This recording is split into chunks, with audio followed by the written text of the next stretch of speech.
A Suprema Corte dos Estados Unidos impôs a Donald Trump a primeira grande derrota institucional neste segundo mandato. Os juízes consideraram ilegal o tarifaço de Trump a dezenas de países, incluindo o Brasil, no ano passado. Por 6-3, a Suprema Corte impôs a maior derrota institucional de Donald Trump desde que retornou à Casa Branca. 2 dos 3 juízes nomeados por ele em seu primeiro mandato votaram contra as medidas do presidente.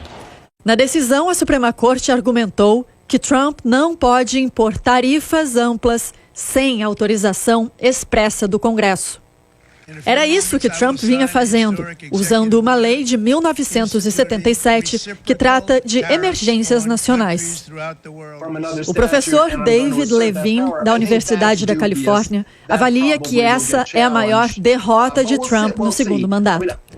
Até hoje, a Suprema Corte tinha tomado decisões que permitiam Trump a demitir grandes contingentes de servidores federais, cancelar bilhões em contratos e subsídios, revogar status legais de centenas de milhares de imigrantes e deportar migrantes até para países sem vínculo com eles.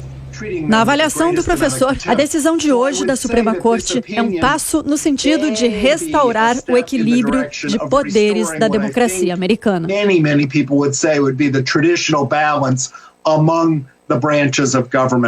A Suprema Corte se manifestou num processo que foi movido por empresas varejistas americanas. Elas diziam que, na prática, o tarifaço funcionava como um imposto a mais. Segundo o The New York Times, desde abril do ano passado, o governo arrecadou 300 bilhões de dólares com as sobretaxas.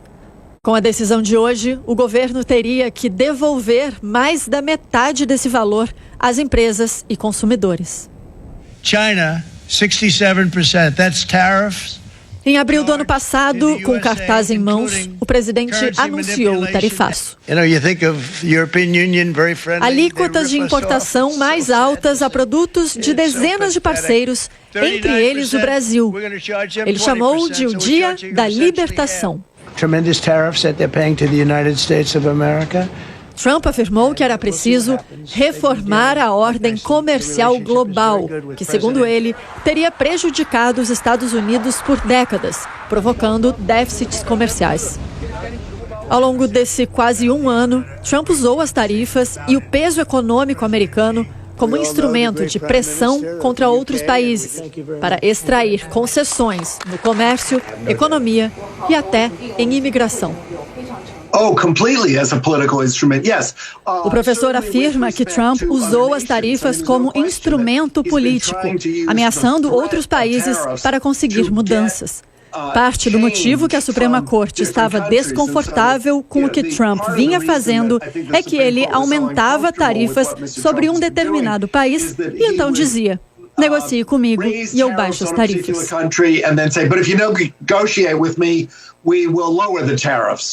Em julho do ano passado, Trump elevou a tarifa do Brasil a 50%, uma das mais altas do mundo. Mesmo com a balança comercial entre os dois países sendo favorável aos Estados Unidos.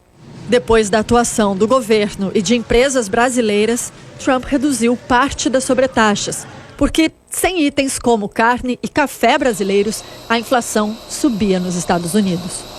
Segundo a imprensa americana, o presidente Donald Trump soube da decisão da Suprema Corte ao receber um bilhete enquanto estava numa reunião com governadores.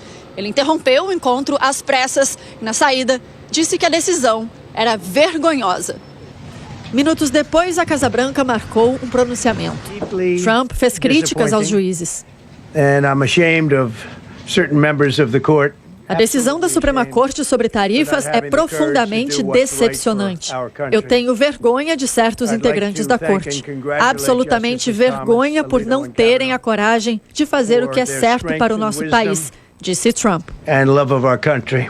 Ele, em seguida, agradeceu aos 3 juízes que votaram a favor da decisão dele, afirmando que tiveram sabedoria e amor pelo país.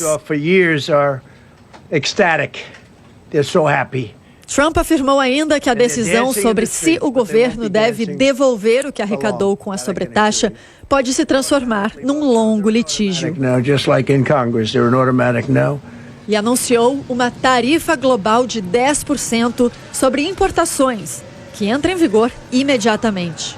Seria uma espécie de nova tarifa base, já que todo o pacote que Trump anunciou em abril do ano passado deixará de valer. A legislação permite que o presidente imponha tarifas de até 15% por 150 dias. Mas para prorrogar o prazo, é necessário a aprovação do Congresso. O professor David Levine explicou que a decisão da Suprema Corte tem 30 dias para entrar em vigor.